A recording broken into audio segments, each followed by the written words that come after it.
berbagai topik menarik dikupas dalam dialog hari ini.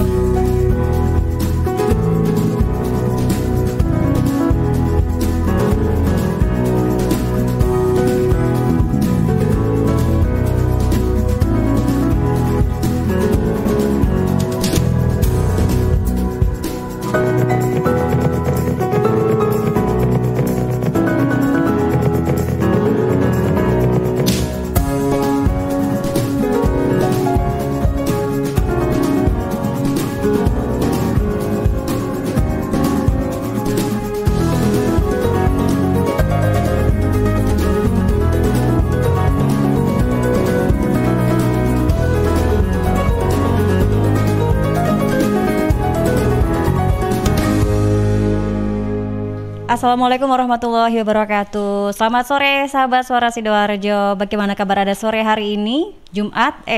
Sabtu. Sampai lupa hari ini hari Sabtu ya. Bingung persiapan Sabtu malam minggu nanti. Sabtu 13 November 2021. Sahabat, sore hari ini kita akan berbicara banyak hal terkait dengan diri sendiri dan juga mental health, kesehatan mental. Bersama saya sahabat Isna Safira di ruang psikologi, kita akan membicarakan tentang anxiety versus panic attack, tentunya dengan narasumber kita yang luar biasa, Dr.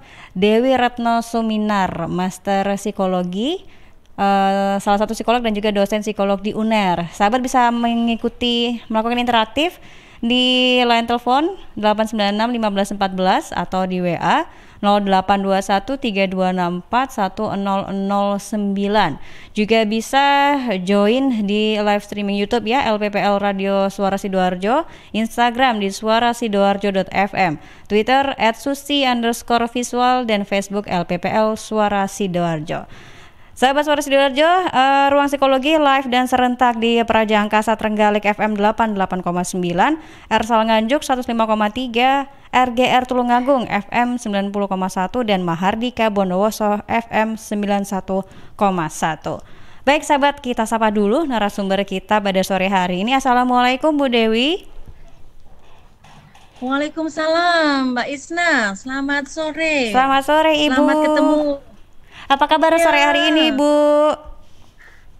Alhamdulillah sehat-sehat, yang penting sehat. Alhamdulillah, saya secara fisik sehat secara mental. Senyumnya manis sekali ini, Bu, sore hari ini. Betul. Baik, Ibu. Sore hari ini nih, Bu, kita akan berbicara ini kayaknya bukan penyakit ya, Bu ya, salah satu gejala psikologi yang sering dialami gangguan yang sering dialami oleh masyarakat, tapi masyarakat mungkin banyak yang tidak mengerti kalau itu sebenarnya sebuah gejala yang harus diwaspadai, yaitu anxiety atau panic attack. Bu, apa sih Bu anxiety dan panic attack itu berbeda nggak sih Bu? Ada perbedaan ya, ada perbedaan antara anxiety dengan panic attacks. Perbedaannya lebih kepada frekuensi dan apakah itu terdetek atau enggak gitu ya. Jadi yang perlu dipahami itu anxiety itu lebih bisa dikendalikan sebenarnya kalau anxiety itu sebenarnya. Kalau yang panic attack Bu? Gitu. Yang panic attacks itu pada beberapa orang itu dia mengalami panic attacks ya. Tetapi kalau dia bisa mendeteksi gejala-gejala itu kapan dia muncul, sebenarnya bisa gitu ya, bisa diatasi gitu ya. Cuma kadang-kadang orang-orang yang panik ini memang tidak pernah bisa mendeteksi gitu ya. Tapi sebenarnya ada gejala fisik yang mengikuti panik itu, mulai dari jantung yang berdebar mendadak yang kayak gitu ya. Itu yang sebenarnya bisa diatasi ya kalau dia bisa mendeteksi. Jadi pada prinsipnya gini, seorang yang ingin sehat secara mental, maka dia harus belajar untuk aware terhadap apapun perubahan yang ada di dalam tubuh dia.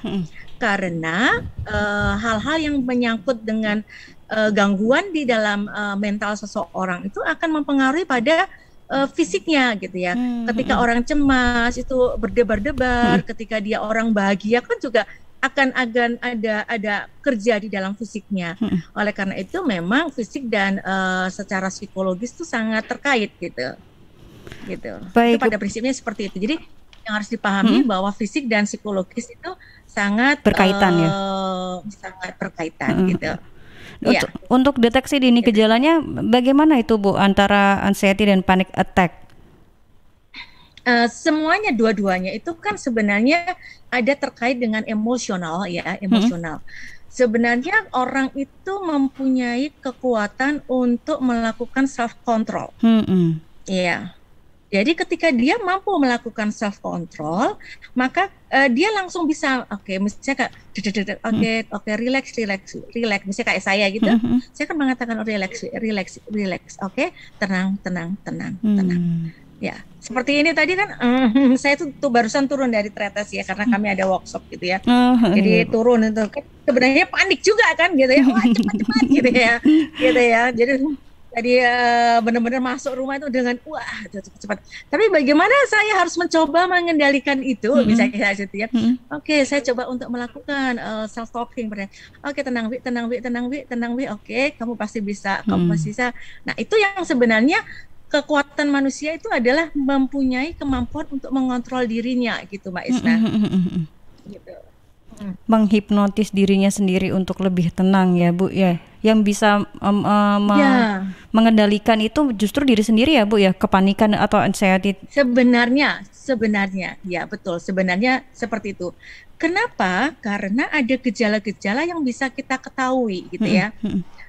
Jadi kalau misalnya kita sering gelisah, tegang, kemudian jantung kita tak gitu ya. Jadi belum apa-apa dengar berita yang sebenarnya tidak begitu berat, tapi kita gitu ya. Kemudian nafasnya juga cepat gitu. Misalnya, aduh aku kok gemetar ya.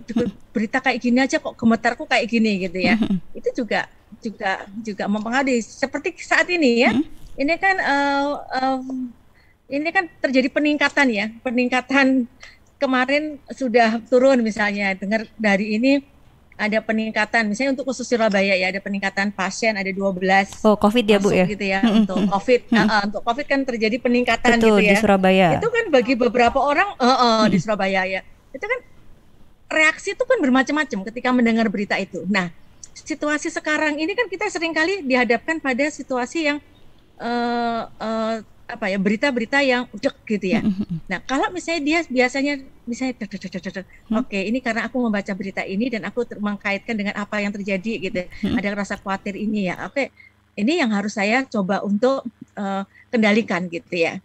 Nah, jadi sebenarnya kalau kita bisa menelusuri apa penyebab kita misalnya sulit konsentrasi atau tubuh menjadi lebih sering bergetar, kemudian jantung kita deg-deg dan kita tahu sumbernya misalnya ada berita COVID hari ini meningkat, itu berarti nggak apa-apa, itu wajar Mbak. Jadi itu anxiety yang wajar. Tetapi kalau misalnya aku nggak ada apa-apa, nggak ada dengar berita apa-apa kok tiba-tiba nah ini yang sebenarnya yang berbahayanya di situ. Oleh karena itu untuk orang-orang yang seperti ini bisa coba untuk ini untuk yang seperti ini perlu pendampingan untuk dilakukan terapi apa yang terjadi di masa lalunya yang membuat dia merasakan seperti itu, kenapa kayak gitu. Jadi memang untuk yang tanpa sebab atau yang sulit kita untuk mendeteksi penyebabnya nggak ada, ya ini yang perlu untuk pendampingan gitu. Baik, ini Bu, berarti apa ada ini trauma yang mengakibatkan orang itu jadi punya gejala anxiety atau panic attack, atau mungkin dia pernah mengalami apa akhirnya ketika mendapatkan hal serupa itu muncul gitu Bu, atau itu memang bawaan lahir gitu? Bisa. Enggak, bukan. Jadi sebenarnya kalau saya pribadi itu lebih mengedepankan bahwa sebenarnya manusia itu punya kemampuan untuk bisa mengendalikan dan dia bisa untuk jangan seringkali melakukan ini bawaan, bukan gitu ya. Jangan seringkali menjadi bawaan. Cuma bawaannya adalah mungkin karena proses sosialisasi dari orang tuanya, maka sikap-sikap yang dia berikan terhadap suatu peristiwa itu bisa jadi ketika masa kecil dia mencontoh reaksi orang tuanya. Kecemasan atau ketakutan orang tuanya itu melekat di benak dia. Sehingga ketika dia mendengarkan berita itu dia langsung ikutan gitu. Oleh karena itu memang harus ditelusuri gitu ya. Ditelusuri mulai dari masa kecilnya, mulai dari sosialisasi orang tuanya bagaimana, kemudian saya seringkali melihat begini, ketika orang mempunyai wawasan yang lebih luas, ketika dia mempunyai relasi yang banyak, jejaring yang banyak, sehingga dia mempunyai wawasan yang berkembang, maka kemungkinan dia akan paniknya menjadi berkurang. Gitu. Lain dengan pengetahuan. Kalau pengetahuan itu kan dia baca, ditelusuri, masuk ke dalam hatinya, dia mungkin bisa jadi cemas. Misalnya ibu-ibu yang hamil, kemudian dia hamil pada usia tertentu, dia sering membaca kelahiran itu bagaimana, akhirnya dia menjadi cemas, gitu ya. Itu bisa aja gitu. Tapi kalau misalnya dia mempunyai suatu cara berpikir begini, mencari wawasan, dia mencoba bertanya, dulu gimana cara melahirkan begini, ibu kok melahirkan enak, lah ini kan wawasan. Nah, ini menjadi lebih positif dibandingkan yang tadi dia menyerap pengetahuan aja dimasukkan ke hatinya, yang akhirnya menjadikan dia takut. Nah, ini berbeda. Kan maknanya berbeda, Mbak.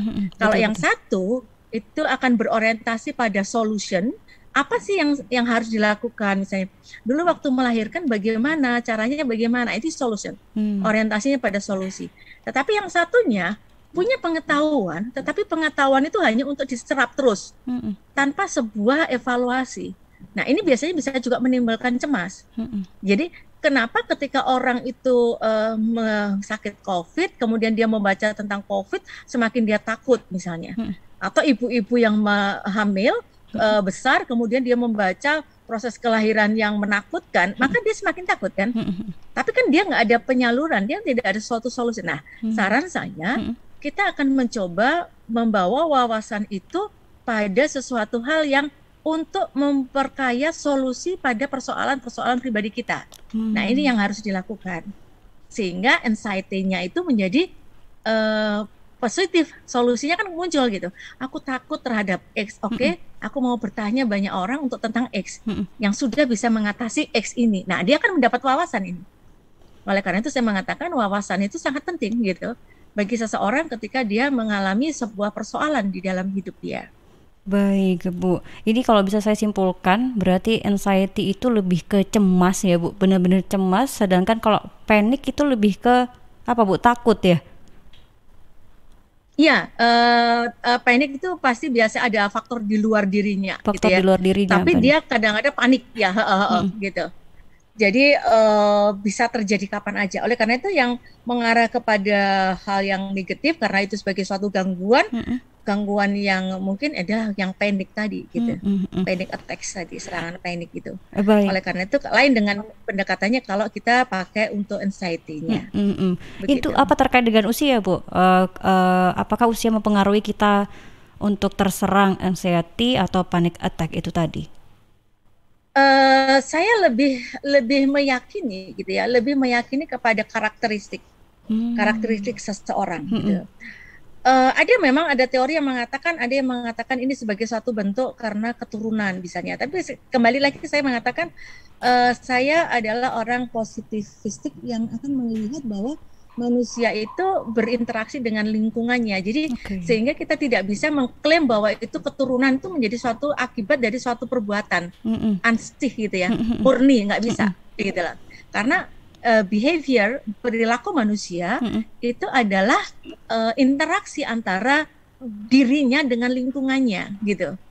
Jadi kalau misalnya sekarang Mbak Isna seperti ini, Mbak Isna hadir sekarang ini adalah Mbak Isna yang dapat ada faktor gennya dan faktor lingkungannya yang membentuk Mbak Isna yang sekarang. Sehingga kalau saya mengatakan ini karena keturunan, itu nggak bisa gitu. Oleh karena itu saya paling tidak suka ketika, maaf ini kayak saya mencoba ya, tapi ini suatu hal yang ilmiah. Saya tidak suka ketika orang mengklaim bahwa ini karena faktor keturunan. Karena kalau sudah faktor keturunan itu kayak klaim yang sudah menjadi harga mati. Orang tidak akan menjadi berkembang. Sehingga anxiety kalau dianggap sebagai suatu hal keturunan atau panic attacks itu sebagai keturunan, selesai. Mereka tidak akan jadi akhirnya menjadi menghakimi karena keturunan itu. Padahal sebenarnya enggak, karena sebenarnya pada karakteristik individu. Nah, karakteristik individu ataupun diri seorang itu terjadi karena interaksi antara lingkungan dan dirinya, bawaannya tadi. Oleh karena itu kembali lagi memang mungkin sosialisasi di dalam keluarga itu yang bisa membentuk apakah orang itu tetap tenang ketika dia mengalami sebuah peristiwa atau suatu persoalan begitu. Baik, Ibu Dewi, menarik sekali pembahasan sore hari ini terkait dengan remaja juga seperti yang sering terserang hal-hal seperti ini atau bahkan eksekutif muda. Ibu tetap bersama kami, kita ikuti dulu info dunia terkini ya Bu, nanti kita akan kembali. Ini sudah ada beberapa pertanyaan dan saya juga punya banyak bahan yang saya ingin diskusikan dengan Ibu di ruang psikologi sore hari ini. Ya, baik, silakan. Baik sahabat Suara Sidoarjo, kita ikuti dulu info dunia terkini. Tim redaksi hadir setiap menit ke-30 mulai pukul 8 pagi sampai 6 petang. Info dunia terkini. Info dunia terkini jam 3:30 sore. Menteri Pertahanan Australia Peter Dutton menyatakan tidak terbayangkan jika negaranya tidak bergabung dengan Amerika Serikat seandainya Paman Sam memutuskan membela Taiwan dari serangan Cina. Sebelumnya, Menteri Luar Negeri AS Antony Blinken menyatakan AS dan sekutunya bisa beraksi jika Cina menggunakan kekuatan bersenjata untuk mengubah kondisi status quo atas Taiwan. Pemerintah Austria berencana memberlakukan penguncian atau lockdown pada orang-orang yang belum divaksinasi COVID-19 di tengah rekor lonjakan kasus harian. Kanselir Austria Alexander Schallenberg menyatakan rencana ini kemungkinan akan diputuskan pada Minggu 14 November mendatang. Demikian info dunia terkini, saya Safa Syaina. News, talk, and music hits. Suara Sidoarjo. Your multi-platform radio. Perhatian, ini adalah klinik gratifikasi. Ada yang bisa kami bantu? Mau nanya Min, kalau ada penghulu atau ustadz dari KUA Departemen Agama yang menerima amplop uang dari mempelai, itu termasuk gratifikasi atau bukan sih? Soalnya udah jadi hal lumrah di masyarakat. Makasih. Itu tadi pertanyaan dari Adif_Aljosa melalui Twitter @adifniarto dan akan langsung dijawab oleh Henny Kusumaningrum dari Direktorat Gratifikasi KPK. Silahkan.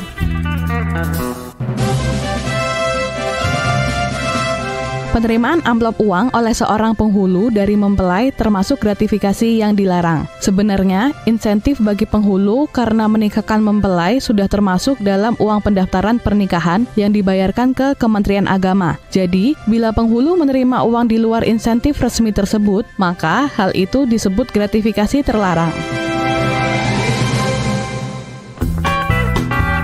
Nah, sekarang udah tahu kan? Segala permasalahan seputar gratifikasi dapat Anda tanyakan kepada kami melalui Twitter di @kanal_KPK dengan hashtag klinik gratifikasi. Sampai jumpa di klinik gratifikasi berikutnya.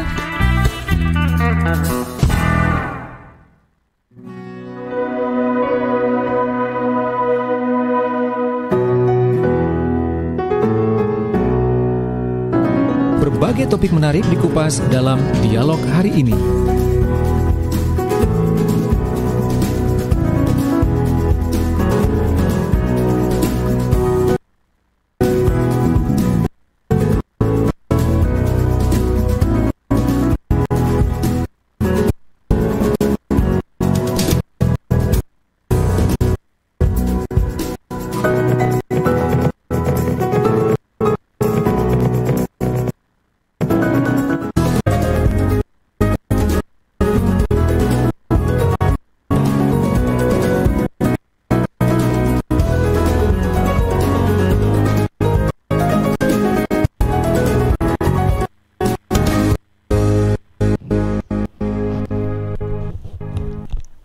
Baik sahabat, masih bersama Suara Sidoarjo di ruang psikologi dengan narasumber kita Dr. Dewi Retno Suminar tentang anxiety dan versus panic attack.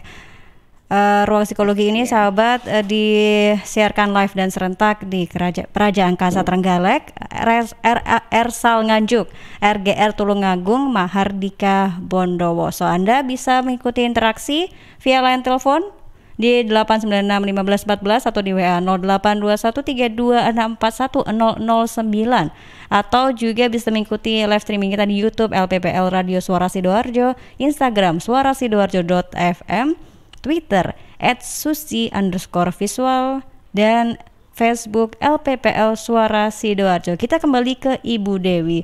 Ibu Dewi, terima kasih masih bersama kami di Suara Sidoarjo. Iya, ya Mbak. Baik, kita melanjutkan diskusi kita ya Bu, sebelum saya ke pertanyaan yang sudah mengantri. Saya dulu yang akan bertanya ini. Baik ini Bu. Moga Mbak Isna. Iya. Ini anxiety dan panic attack ini apakah bisa sembuh ya Bu? Bisa. Selama panic attacks itu tidak mengarah menjadi dibiarkan gitu ya. Kalau itu lama-kelamaan itu yang menjadi persoalan ya. Kalau lama-kelamaan bisa jadi persoalan. Jadi oleh karena itu harus segera diatasi gitu ya, Oleh karena itu bagi seseorang yang tiba-tiba merasa dadanya sesak, gemetaran, nah itu dia harus coba untuk diatasi gitu. Kalau misalnya di titik mana gitu Bu, kita harus ke psikolog dulu apa ke psikiater ini Bu? Kok tiba-tiba kita menemukan tanda-tanda yang seperti Ibu Dewi sampaikan tadi? Ke psikolog dulu. Jadi ada mungkin untuk wawasan dari teman-teman semuanya, sebenarnya kan ada beberapa hal yang mungkin bisa kita pelajari, bahwa kalau kita merasakan dulu untuk gejala-gejala itu, kita bisa ke psikolog dulu gitu ya. Psikolog dulu untuk kalau dia masih bisa untuk berkomunikasi, bolehlah ke psikolog. Namun kalau misalnya membutuhkan suatu pengobatan untuk membuat dirinya tenang, mungkin perlu dibantu oleh seorang psikiatri atau psikolog klinis, Mbak. Karena psikolog klinis itu boleh untuk memberikan obat gitu. Untuk pertolongan dini mungkin Bu, misalnya sudah ada yang untuk yang kayak gitu ya. Jadi memang yang harus dilakukan adalah tentunya orang yang di sekelilingnya ya. Orang sekelilingnya tuh kalau misalnya melihat ada seorang yang misalnya tiba-tiba dadanya sesak gitu ya, maka dia harus ditemani gitu ya, dan kemudian kalau perlu untuk diajak berbicara, diajak untuk tarik nafas, karena biasanya dia mengalami sesak di nafasnya gitu. Untuk yang panic attack. Lain dengan kalau anxiety itu masih bisa. Anxiety itu masih bisa untuk yang selama pokoknya dia masih bisa menerangkan apa yang membuat dia cemas, itu nggak apa-apa. Yang menjadi persoalan adalah untuk yang panic attacks. Karena panic attacks ini memang tidak mudah untuk dideteksi gitu ya. Dideteksi tiba-tiba datang gitu ya. Nah, ini biasanya memang betul ada peristiwa-peristiwa masa lalu yang perlu diungkap. Nah, biasanya seorang psikolog akan bisa membantu gitu ya. Apa sih yang direpress di alam bawah sadar dia dari persoalan-persoalan di masa lalunya. Biasanya kami menggunakan pendekatan psikoanalisa untuk melihat masa lalunya, kemudian kita bisa melihat apa yang direpress di alam bawah sadar dia gitu ya. Dengan project test itu kita bisa untuk melihat ke sana. Baik Bu. Nah, ini baru kemudian kalau misalnya butuh obat, barulah kita mungkin bisa merujuk pada psikolog klinis ya, clinical psychology gitu ya. Karena untuk psikolog klinis itu ada juga yang mereka boleh untuk menggunakan obat gitu. Oke. Baik, ini terkait tadi ya Bu, saya bertanya tadi soal usia. Apakah mungkin anak-anak misalnya usia sudah mulai bicara gitu ya, 5 tahun hingga 10 tahun mengalami panik atau kecemasan, anxiety atau panic attack ini Bu? Mungkinkah anak-anak dengan usia Kalau anxiety mungkin, mungkin. Tetapi kalau panic attack bisa jadi iya, tetapi saya jarang menemukan. Yang seringkali terjadi itu adalah pada anak-anak remaja ya, panic attack-nya itu.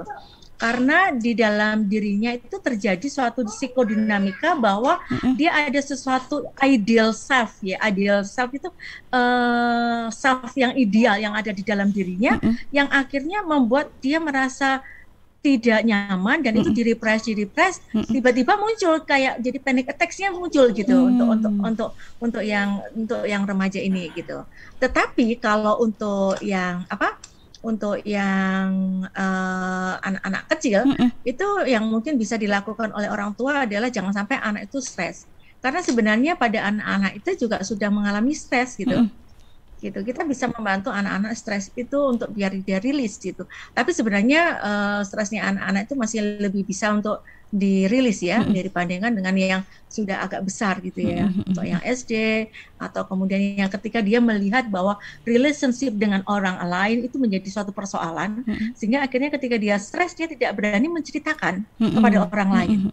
Nah, ini yang kadang-kadang akhirnya menumpuk yang menjadi cemasan yang menguat gitu ya, sehingga akhirnya ketika dia dia dapat sesuatu hal yang slide gitu ya, ada orang itu kadang-kadang kan ada sesuatu situasi slide gitu, dia ingat sesuatu dan kemudian dia nggak tahu apakah dari itu apa enggak, tapi tiba-tiba dia nafasnya tersengal-sengal gitu ya, itu yang ya itu bingung nafasnya atau pusing gitu ya, atau gemetar gitu ya, itu bisa jadi gitu. Jadi yang penting selalu berusaha mencari sumbernya. Kalau tidak bisa sumbernya ya ini yang harus di rilis dulu nafasnya untuk rileks gitu. Dia butuh untuk lebih rileks. Bagaimana Bu kita misalnya? Itu orang-orang yang sekitarnya. Iya, bagaimana misalnya kita ya punya teman yang baru kenal terus tiba-tiba terkena anxiety atau panic attack itu, kita tidak, masa kita mau tanya-tanya sumbernya ke orang yang sedang bergejala. No. Bagaimana itu Bu? Bagaimana? Sebenarnya itu kalau pertolongan pertama itu adalah membuat dia nafasnya menjadi lebih rileks. Oke. Kita buat dia untuk lebih rileks, itu yang paling penting. Karena dia sendiri juga kadang-kadang untuk yang panic attack ya Pak ya. Karena panic attack beda dengan anxiety. Kalau anxiety dia bisa bercerita gitu. Tapi kalau yang panic attack ini kadang-kadang dia nggak bisa bercerita apa sih sumbernya gitu ya. Apa sumbernya kadang-kadang dia juga nggak tahu gitu. Tiba-tiba aku kok cemas ya, aku kok tiba-tiba kok pusing ya, aku tiba-tiba kok dadaku kok sesek ya, kenapa ya gitu. Itu seperti itu yang panic attack gitu. Baik Bu, itu terkait dengan mental healthy berarti akan berpengaruh juga dengan imun. Apakah bisa kedua gejala tersebut mempengaruhi kesehatan secara biologis atau fisik, tiba-tiba demam atau tiba-tiba nanti sakit jantung atau asma dan lain sebagainya? Bisakah ke arah parah seperti itu Bu kalau sudah terserang berkelanjutan? Sebenarnya kan begini Mbak, logikanya itu kan adalah ketika dia mengalami panic attacks, maka yang terjadi bisa jadi dia mual, ya, yang terjadi reaksinya adalah mual, kemudian jantung berdebar, nafas itu lebih pendek gitu ya. Nah itu kan kadang-kadang kalau kita melihat mual itu kan juga mempengaruhi pada biologis kan, makanan yang dia makan itu keluar. Kemudian iya kan, itu kan tidak rileks ya kayak gitu ya. Kadang-kadang bisa jadi kram, ada yang juga sampai kram gitu ya, ketakutannya. Nah yang ini kan pasti akan mempengaruhi gitu pada. Jadi kembali lagi memang mental health itu tidak bisa lepas dari physical health gitu ya. Jadi secara fisik dia sehat pun juga bisa mempengaruhi pada mental yang tidak sehat pun juga akan mempengaruhi pada physically gitu. Itu tidak bisa dilepaskan gitu. Baik gitu, Bu, terima kasih ini. Saya cukup puas. Pertanyaan-pertanyaan dari saya sudah dijawab oleh Bu Dewi. Kita beralih ke pertanyaan dari sahabat Suara Sidoarjo. Sebentar ya sahabat, ini ngalah dulu ini. Baik Ibu, ini ada Alia dari Celep ini Bu, bertanya, teman jauh saya mengalami panic attack, tapi saya tidak bisa menenangkan secara langsung. Cara untuk menenangkannya melalui gadget seperti apa? Oke. Yang harus dilakukan biasanya kita akan coba ngajak dia gitu ya. Oke, di tempat kamu ada tempat duduk nggak misalnya? Oke, kamu duduk dulu. Harus dilihat gitu ya. Kalau dia memang bajunya itu sangat ketat, disuruh melonggarkan gitu. Nah, kemudian diminta untuk diam, kemudian tarik nafasnya pelan-pelan gitu, pelan-pelan ya, pelan-pelan. Oke, relax. Ada aku di sini, aku di sini, tenang ya, ada aku di sini, aku ada teman, aku ada di samping kamu, aku ada di samping kamu. Itu bisa disampaikan via video call mungkin ya Bu ya? Ya, dengan video call, oke. Karena kalau nggak dengan video call, kita kan nggak tahu posisinya dia. Iya benar. Karena itu biasanya pada situasi seperti itu mintalah untuk video call. Gitu. Kalau tidak bisa dilakukan video call atau telepon, mungkin menghubungi ibu kos gitu mungkin ya Bu ya? Ya betul, orang-orang sekitarnya. Karena yang menghubungi ya tentu kita, karena memang harus karena dia sendiri juga butuh dibantu untuk biar lebih rileks gitu ya. Oleh karena itu bagi beberapa orang memang perlu untuk kalau mengalami stres sebaiknya langsung diselesaikan dulu gitu ya. Jangan sampai stresnya menumpuk gitu ya. Itu yang kadang-kadang membuat panik juga gitu, akan muncul mempengaruhi adanya panik nantinya gitu. Baik Bu, kita ke pertanyaan selanjutnya dari Dinda ini Bu. Apakah kalau introvert itu lebih mudah terserang panic attack? Karena saya introvert dan sering sekali panik. Apakah saya mengalami panic attack? Begitu, bagaimana Bu ini Mbak Dinda merasa introvert? Sebenarnya memang kan tadi saya katakan karakteristik seorang, ada kepribadian seorang yang mudah panik itu memang orang-orang yang kita lihat dulu, kita definisikan orang introvert itu adalah orang yang sumber energinya dari dalam. Jadi dari dalam jadi individu, sedangkan extrovert itu sumber energinya di luar dirinya. Oleh karena itu orang-orang extrovert akan lebih mudah untuk mengeluarkan energi negatifnya, lebih mudah untuk mengatakan kepada orang kalau dia punya masalah. Nah, pada orang-orang yang introvert itu biasanya memang tidak mudah untuk mengatakan, mengeluarkan apa yang menjadi persoalannya. Nah, saran saya bagi Mbak Dinda, kalau ada persoalan, buat buku harian. Ya, buat buku harian. Mungkin kayaknya nggak zaman ya Bu ya. Nah, itu yang salah. Kalau Anda tidak berani membuat status ya, kadang-kadang karena itu kadang-kadang kalau ada orang mengatakan ini loh orang ini kok buat statusnya kok kayak gini ya, kok nggak pas banget gitu ya. Kalau bagi saya diam aja, oke lah, nggak apa-apa karena dia itu sebagai katarsis gitu ya, nggak apa-apa gitu. Tapi bagi orang lain mungkin karena norma-norma dalam sosial kita kadang-kadang wah itu dia kok kayak gitu diomongkan nah oleh karena itu untuk menghindari seperti itu nggak apa-apa, cara-cara tradisional dengan menuliskan di buku harian apa yang menjadi persoalan Anda, keluarkan. Karena dengan demikian energi Anda keluar tapi Anda tetap bisa melindungi karena Anda kan tidak mau orang lain untuk mengetahui, karena orang-orang introvert itu memang sumber energinya memang ada di dalam dirinya sendiri gitu ya, bukan untuk keluar. Kalau extrovert dia akan keluar. Nah, dari situ maka pasti akan menjadi lebih ringan, stresnya akan menjadi berkurang, maka panik itu akan anxiety itu akan hilang. Tapi jangan sekali-kali Anda mengatakan, Bu saya ini apakah panic attack, jangan. Jadi coba bawa pikiran Anda ke hal yang positif, bahwa kalau Anda misalnya Mbak Dinda ini introvert, buatlah buku harian untuk sebagai bentuk katarsis. Semoga dari sini nanti stresnya akan turun. Kalau stresnya ada turun, maka anxiety Anda juga akan berkurang. Begitu. Begitu, the power of mindset gitu ya Bu ya. Kalau ya, jadi memang betul Mbak. Jadi seperti itu yang harus dilakukan karena psikologi sekarang ini is not only Mbak, behavior science. Jadi kalau sekarang ini psikologi bukan hanya tentang perilaku gitu ya. Psikologi itu adalah ilmu tentang mind and behavior, tentang pikiran dan perilaku dan kebiasaan. Baik Ibu, itu ya Mbak Dinda bikin buku harian. Nanti bikin catatan harian Dinda. Oke Mbak Dinda, kita ke Natasha ini Bu dari Twitter. Bagaimana cara memberikan nyaman ke orang yang kena anxiety atau panic attack di depan umum tanpa memberikan kesan atau membuat orang di sekitarnya memandang aneh? Itu bagaimana itu Bu? Kadang kan misalnya ada yang sudah cemas, terus betul. Bingung teman sebelahnya, aduh aku ikut malu gitu Bu. Kalau di tempat umum memang tidak dapat dihindari, orang pasti akan melihat. Orang lain akan melihat gitu ya. Jadi kalau perlu pegang tangannya, kemudian kita bisikkan untuk lebih rileks, tarik nafas. Aku ada di samping kamu, aku membantu kamu, tolong kamu tarik nafas. Gitu. Itu untuk yang sana. Jadi mungkin jangan terlalu keras dan juga gitu, tapi tidak bisa dipungkiri karena kalau itu terjadi di tempat umum orang pasti akan lihat kan. Orang akan pasti lihat. Oleh karena itu yang sebaiknya kita diam untuk jadi kata-katanya adalah lebih rileks gitu. Tolong dong diam, relax. Ayo harus relax gitu. begitu. Iya Bu ya, ini terkait apa? Memang masyarakat kita sepertinya belum literasi psikologinya belum begitu bagus gitu. Jadi ada hal-hal yang ada orang panik gitu malah dilihatin gitu, malah panik orangnya ya Bu ya. Gitu.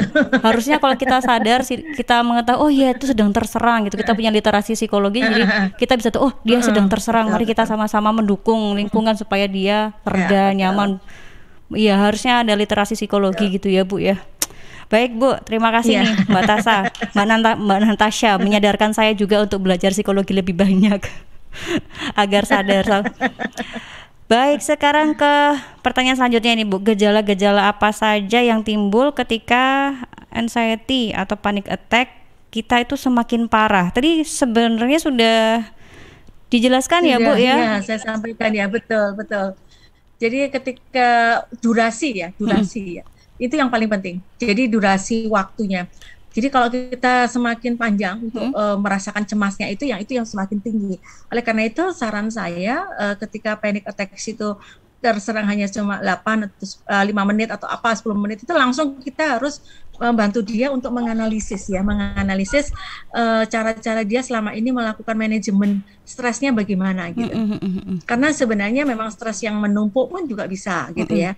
Kemudian ya itu tadi saya sarankan ya katarsis atau pengungkapan persoalan itu menjadi hal yang biasa harus dilakukan gitu. Harus berani melakukan katarsis ini. Terima kasih Ibu. Selanjutnya ini ada Ana di Magersari. Saya sering ke kamar mandi ketika ingin presentasi. Apa itu juga termasuk anxiety? Ya, itu anxiety, tapi bukan panik ya. Bukan panic attack, itu anxiety karena Mbak Ana udah tahu sumbernya. Sumbernya adalah mau presentasi takut kalau presentasinya. Iya. Jadi ada sumbernya jelas. Nah, kalau sumbernya jelas kayak Mbak Ana ini lebih mudah Mbak Ana. Artinya yang harus dilakukan satu ya paling enggak untuk mempersiapkan ya yang sebaik-baiknya presentasi dan kemudian harus melatih. Itu kan kayaknya itu kecemasan awal ya gitu ya. Kayak demam panggung, itu istilahnya ada istilah demam panggung gitu ya. Nah demam panggung itu Mbak Ana harus mengatakan bahwa semua orang ketika mau presentasi pasti cemas. Nah cuma Mbak Ana harus berpikir ya semua orang pasti cemas kok, semua orang pasti cemas. Cuma aku ingin cemasku cepet hilang ya, itu yang harus dilakukan. Jadi yang menjadi PR Mbak Ana bukan menghilangkan cemas karena kecemasannya itu boleh, tapi cuma waktunya diperpendek. Gitu ya, waktunya diperpendek. Ini nggak apa-apa, itu normal Mbak, itu hal yang biasa. Semua orang yang presentasi biasa dong untuk terjadi kecemasan gitu ya, gitu. Begitu ya Mbak Ana, wajar kalau mau presentasi itu kebelet pipis dan lain sebagainya. Baik Bu, ini kita tinggal 9 menit lagi. Cepat sekali ya Bu. Saya punya pertanyaan banyak tapi harus di stop ini kayaknya. Bu, ini pertanyaan terakhir dari saya Bu, terkait dengan asuransi. Apakah ada asuransi atau mungkin cover asuransi dari pemerintahan ketika saya misalnya ingin konsultasi atau saya mengalami panic attack atau anxiety yang saya rasa sudah cukup parah. Apakah saya bisa di cover Bu ketika melakukan pengobatan atau treatment ke psikolog atau ke psikiater atau ke psikoklinis ya Bu ya? Psikologi klinis. Psikologi. Jadi gini, psikologi itu ada beberapa, ada psikologi pendidikan, perkembangan, ada psikologi klinis, ada itu kan minat-minatnya untuk profesi psikologi. Itu ada yang disebut Ikatan Psikologi Klinis, jadi IPK itu biasanya orang-orang yang IPK itu memang sudah mendapatkan sertifikasi untuk bekerja sama di dunia di rumah sakit gitu ya. Jadi apakah kalau saya punya konsultasi itu ada di cover dengan BPJS, bisa jadi dia kalau konsultasi psikologi masih masuk di BPJS. Jadi ada beberapa rumah sakit yang boleh, cuma memang dilihat aja gitu ya. Kadang-kadang dia kan ke klinik mana, jadi maksudnya harus ke rumah sakit ya, ke rumah sakit atau klinik yang ada BPJS-nya. Dan di BPJS itu klinik yang BPJS yang ada psikolognya. Karena tidak semua ada psikolognya gitu ya. Tidak semua psikolog itu berpraktek di rumah sakit ya. Psikolog yang berpraktek di rumah sakit boleh gitu. Baik Bu. cukup terjawab ini. Jadi untuk sahabat yang mungkin merasakan dan malu, pertama bikin diary dulu kata ibunya. Kemudian nanti kalau sudah parah, lakukanlah konseling ya Bu ya, namanya mungkin ya, konseling ke. Ya, jadi datang aja ke. Jadi ada ini ya, ada klinik psikologi yang ada di rumah sakit. Ya, misalnya dokter, kalau di Surabaya di Dr. Somo, di RSUA itu ada semua. Baik itu. Gitu. Bu, terakhir. Poli psikologi. Terakhir Bu, apa yang mau disampaikan kepada seluruh sahabat Suara Sidoarjo terkait dengan anxiety dan panic attack ini Bu? Oke. Ada dua hal yang perlu dipahami. Jadi para pemirsa yang ada di Suara Sidoarjo perlu dipahami betul ya. Jadi kalau misalnya Anda merasakan cemas, selama cemas itu ketahuan asal usulnya, mengapa dia cemas, maka jangan takut, berarti Anda masih kategori kecemasan yang wajar. Dan biasanya bagi orang-orang yang cemasnya secara wajar ini akan lebih mudah untuk mengatasinya dengan melakukan pengontrolan terhadap diri sendiri gitu ya. Apa yang harus dia dengan self-suggestion atau yang lain. Kemudian kalau misalnya untuk yang panic attacks, ketika terjadi serangan, Anda lihat dulu durasinya. Kalau durasinya semakin panjang, maka memang Anda membutuhkan bantuan seorang ahli, seorang profesional, bisa psikolog, bisa psikolog klinis, bisa juga ke psikiater. Ketika harus memerlukan obat. Kemudian cara untuk bisa membuat kita memiliki mental yang sehat, usahakan kalau misalnya ada persoalan yang menimbulkan stres, tolong segera di-manage dengan baik. Stres itu harus di-manage dan kemudian dicarikan solution, dan lakukan itu seringkali kalau kita melakukan solution pada persoalan-persoalan yang menimbulkan stres, maka insya Allah tidak akan berakibat kepada panic attacks karena sudah tergerus ya. Karena memang pada beberapa orang yang stresnya itu bertumpuk-tumpuk dan terus-menerus, maka ketika dia mengalami peristiwa yang hampir mirip atau melihat situasi yang hampir mirip, serangan attacks itu akan bisa muncul. Begitu Mbak Isna. Baik, terima kasih Ibu Dewi atas informasinya. Aduh, pengetahuannya luar biasa ini, sulit mahal ini informasi yang disampaikan oleh Ibu Dewi terkait dengan anxiety dan panic attack. Sehat selalu Ibu. Terima kasih banyak sudah bergabung di Suara Sidoarjo. Oke, salam buat semuanya. Baik, terima kasih Bu Dewi. Assalamualaikum. Waalaikumsalam warahmatullahi wabarakatuh. Baik, sahabat, usai sudah ruang psikologi di hari Sabtu ini. Sama seperti Ibu Dewi tadi, yang harus kita ingat adalah bukan hanya sehat secara fisik, bukan hanya sehat secara biologis, tapi kita juga harus memperhatikan kesehatan mental kita demi masa depan yang lebih baik. Saya Isna Safira pamit dari Ruang Psikologi. Sampai jumpa. Wassalamualaikum warahmatullahi wabarakatuh.